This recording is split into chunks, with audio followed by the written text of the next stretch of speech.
The guy at the top of the mountain didn't fall there. Success always looks easy to those who aren't around while all the training is being done. What's somebody's dream car? A Bugatti? Okay, I like that. That's a cool car. What's your name? JT. My name's Joshua. Nice to meet you, JT. So, JT, what color of Bugatti is your dream car? Red. I like how quickly you knew that. So, what color of interior would you like in your red Bugatti? Black leather. That's a good choice. So, whenever you turn 23, JT, you've saved up enough money to buy your dream car, a red Bugatti with black leather interior.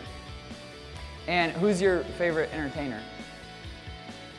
Like if you could spend time with any person in the world, who would it be? That's like famous. Katy Perry. That's a really good choice too. I like how you think. So, JT, on your 23rd birthday, it's coming up on Saturday. You've already bought your red Bugatti with black leather interior. You're going to pick it up on Saturday, and on Monday, Katy Perry calls. She says, JT, I've been watching what you've been doing. I'm impressed, and I'm actually going to be in St. Louis on Saturday, and I'd like to celebrate my birthday with you. So we're going to be at this venue, and I want you to come. You can bring your boys, and it's going to be a great time. And you're like, Katie, look, I'd love to bring my friends, but I want you all to myself. So I'm coming by myself. I got this 2-seater Bugatti.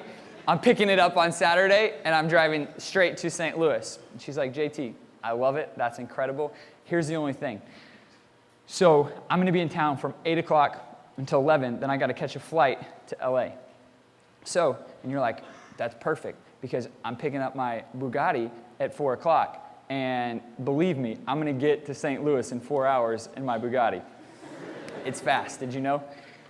So you go pick up your red Bugatti with black leather interior on Saturday.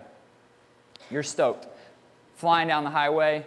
You're about an hour down the road, hour and a half down the road, and you realize that they didn't really fill up your gas tank. So gas tank's on E. So you pull over to the gas station. But you're about to meet Katy Perry. You don't want to go in smelling like gasoline. You're already in your good clothes. You're ready to go out. And so you ask the gas station attendant if he'll fill up the gas tank for you. You go inside to get some snacks. It's a long trip. You know, it's like 5 hours to get over there. And so, unbeknownst to you, the gas station attendant fills up your red Bugatti with black leather interior with water in the gas tank instead of premium gasoline. How effective is your brand new Bugatti going to be? You're going to be stranded on the side of the road, aren't you? How frustrated are you going to be? Very frustrated. I'd be frustrated too, because not only is my brand new Bugatti not working, and I have no clue why it's not working, but I'm also missing out on hanging out with Katy Perry. Who knows when that chance is going to come around again? Like, that could have been destiny, you know? She's ready for a new relationship. Heard that song Roar. I mean, she's ready. So, I'd be really frustrated too. And the thing is like that Bugatti has been like perfectly designed and engineered.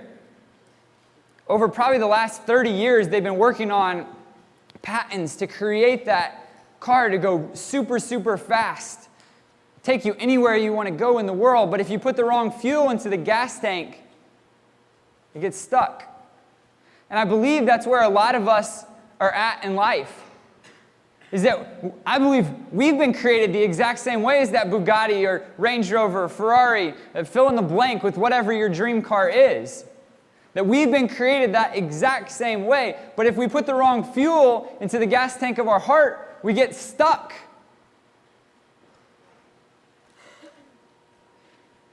And so you might say, well, Joshua, what is the fuel that we put in the gas tank of our heart? Those 5 things are what we listen to, what we watch, what we read, who we surround ourselves with, and how we talk to ourselves. I've tricked a lot of people. I'm not brilliant. I just read a lot. There's another person who read a lot and who made a commitment to reading. His name is Ben Carson. Some of you might know his story. Ben Carson is an African American who grew up in a family where his father abandoned them at a very young age. His mom was illiterate. She had a 3rd grade education. He struggled in school. About 4th or 5th grade, his mom said, "You're going to start reading 2 books a week. You're not going to watch TV. You're going to start reading 2 books a week. And if you read 2 books a week, you can watch an hour and a half of television." So he starts reading 2 books a week, 2 books a week, 2 books a week, 2 books a week. He starts doing a little bit better in school, a little bit better in school, a little bit better in school. Wins the spelling bee. Wins the school spelling bee. All of a sudden, over his life, because of that commitment to reading, Ben Carson became the greatest pediatric neurosurgeon in the history of our world. He's the only person who has successfully separated Siamese twins that were attached at the head. This is somebody who everyone thought was dumb. He's the chief pediatric neurosurgeon at Johns Hopkins University because of a commitment to reading. We go back to that fuel that we put in our heart. What do we listen to? What do we watch? What do we read? Who do we surround ourselves with? How do we talk to ourselves? What do you read? My question for you is, if Ben Carson can become the greatest pediatric neurosurgeon ever from a commitment to reading, what can you and I do if we make that same commitment? But most of us are in a hurry to get to the very things that are going to keep us from our dreams. We're running from our problems. We're running from the tough stuff instead of running to it and embracing it. One of my favorite stories from the Bible comes from a guy named Benaiah. He only has 2 verses in the entire Bible. And Mark Batterson, that had that quote about success, that success is doing the best you can with what you have where you are, he wrote a book called In a Pit with a Lion on a Snowy Day, because Benaiah ran into a lion one day.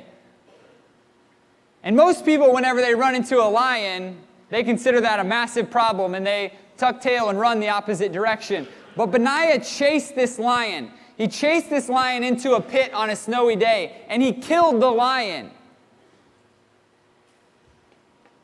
And then years later, he was being interviewed by David. King David was interviewing people for his chief bodyguard spot.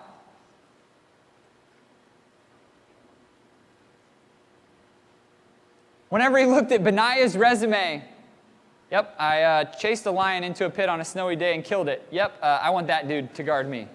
I could care less about the dude that has the degree in self-defense from that school. I want the guy that chased the lion into a pit and killed it. That's who I want to have my back.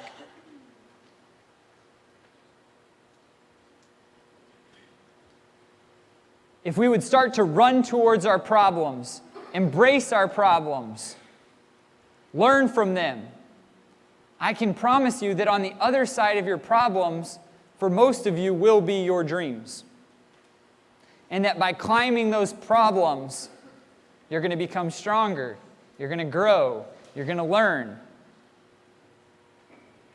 and you're going to become closer to the type of people that you want to be, the type of people